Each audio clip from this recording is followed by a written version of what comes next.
Top 3 most common mistakes that people make while making a presentation, जो कि आप बहुत हल्के में लेते हैं लेकिन आपको बहुत भारी पड़ता है। Number 1, over practice. जब आप बहुत नर्वस होते हैं ना, तो आप कोशिश करते हैं कि आप अपने कंटेंट को वर्ड बाय वर्ड याद कर लें, जिससे कि आप अपने कंटेंट को भूलें नहीं। बट इंटरेस्टिंगली इसके एडवांटेजेस में भी ना डिसएडवांटेजेस छुपे हुए हैं, क्योंकि जब आप अपने कंटेंट को वर्ड बाय वर्ड रट के प्रेजेंट करने की कोशिश करते हैं ना, तो आपकी स्पीच बहुत ही रोबोटिक लगती है। यानी कि आपकी स्पीच में ना तो कोई पॉजेस होते हैं, ना तो कोई वेरिएशन, कोई वॉइस मॉड्यूलेशन, और इन सब की वजह से आपकी स्पीच बहुत ही फ्लैट एंड बोरिंग हो जाती है। और इन सब की वजह से आपकी ऑडियंस कनेक्ट करने की जगह आपसे डिसकनेक्टेड फील करती है।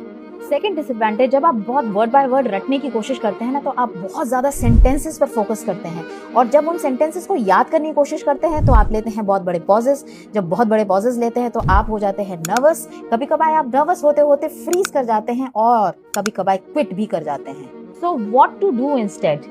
वर्ड टू वर्ड याद करो, लेकिन सिर्फ अपने इंट्रोडक्शन को और कंक्लूजन को, क्योंकि इंट्रोडक्शन और कंक्लूजन दोनों ही 5 to 6 सेंटेंसेस ही होते हैं, and that is very easy to do. And जब आपका इंट्रोडक्शन बहुत ही स्मूथ होएगा ना, तो आपका कॉन्फिडेंस बूस्ट होएगा, which is actually going to help you in managing the entire speech further. And if the conclusion will be smooth, then your speech will end actually on a very high note and with a positive impression. So let's come to the body of the content. इसको आपको categorise करना है main heading में और सब heading में, और इन सब हेडिंग्स को आपको याद करने की कोशिश करना है सिर्फ बुलेट पॉइंट्स में। याद रखिए, बुलेट पॉइंट्स, यानी कि सिर्फ 1 लाइनर्स होने चाहिए, कोई बड़े पैराग्राफ्स नहीं होने चाहिए।